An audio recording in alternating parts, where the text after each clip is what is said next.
Hello, everybody. Welcome back to Alley Oop. I'm Jack Morrell. I've got Jake and Andy with me today, and they're going to be debating a question that I think's on all our minds as Michigan fans right now. And that question is, where would this Michigan men's team be right now if Isaiah Livers had never gotten hurt?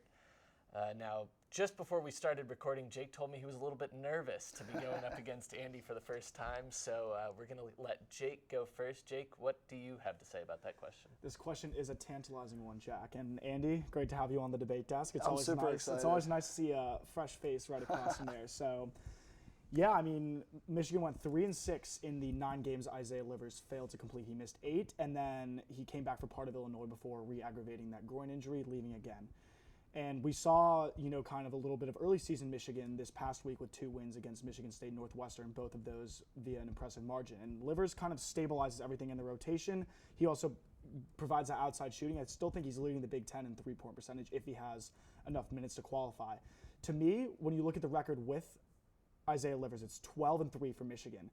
If you extrapolate that winning percentage over a full season, that would put them right around 20-5, which is right in the 11-15 range. I think that that's where they would be for sure in the top 20. And I think that there's a couple games that they lost that you could say they definitely would have won with Livers. So I think they definitely would have been in the top 20, and it's kind of unfortunate, but hopefully we'll get a run to the end of the season to see if that's true, looking at how they play. Yeah, I mean, I'm not going to completely disagree with you there because it's obvious that they were really hurting Livers, but I'm not going to pin all of their recent lack of success on the fact that he was injured. I mean, he's obviously a huge part to the team, and he provides some leadership that was maybe lacking. Obviously, Xavier was playing, but he's been a key player for so many years. I think part of it is their shooting was just so inconsistent the past probably 2 months now. I mean, even before he left, they weren't shooting at a great percentage, not since really the Bahamas. And I think they missed so many open shots. It would have been great to have him out there, but at the same time, they were getting looks. And I don't know, it was partly the defense. There were a lot of issues with big men that they were facing. Maybe Teskey was missing Livers, but he usually guards the 3, maybe the 4.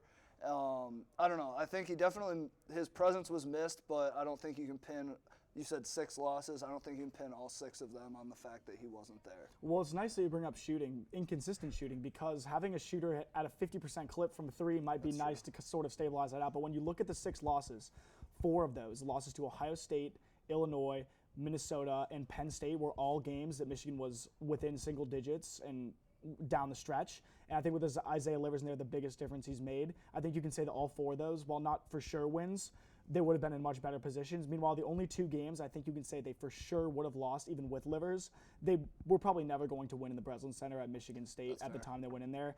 And Iowa is proven to be such a dominant team at home, especially with Luka Garza. We know how much of a nightmare he is. I don't know if having Livers helps us win that game either, but I think that those are the only 2 certain losses with Livers, and he really could have turned the tide in close to, if not all, of the 4 other ones. I think one bright spot from when he was still injured was the Rutgers game. I mean, we went to MSG, close to Rutgers. Obviously, Michigan has had great success at Madison Square Garden, but we didn't have Livers. We came out, played a dominant game for the most part, shot the ball pretty well. I think part of it is, honestly, our defense was a lot better in that game. And if we play as a team and make our shots, I'm not sure Livers is the one that is the sole reason we're winning games. I think we can win without Livers. We just have to execute offensively and defensively. I think that's easier with Livers, but when he's not on the court, I mean, we're definitely missing him, that's for sure. But at the same time, we had some success without him. And I think the team will get better now that he's back, but we also strengthened our team since he was gone. Andy, you say that the last couple months our shooting's been inconsistent. I think I'd argue that it's been consistently awful. Yeah, there you go. And then also someone said that Luka Garza is a nightmare to guard. He's not just a nightmare to guard. I think I have nightmares about him. He gets fired up after an and one. So good debate. This is tough. I think Jake had an advantage going first, and And, usually he has... It was a tough hill to climb. The first time debating him, his argumentation style can be Yeah. intimidating. So I am going to give this one to Jake. Jake, nice job, Thank you, Jack. of course. But be sure to catch these guys in our Valentine's Day contest. It's a tradition here at Alley-Oop to do something with Valentine's Day. And we'll have you guys vote on the winner for that one. I choose Jake for this one. You guys choose the winner for the next one, and maybe it'll be Andy. So be sure to check that out and the rest of our content we've got coming at you this week.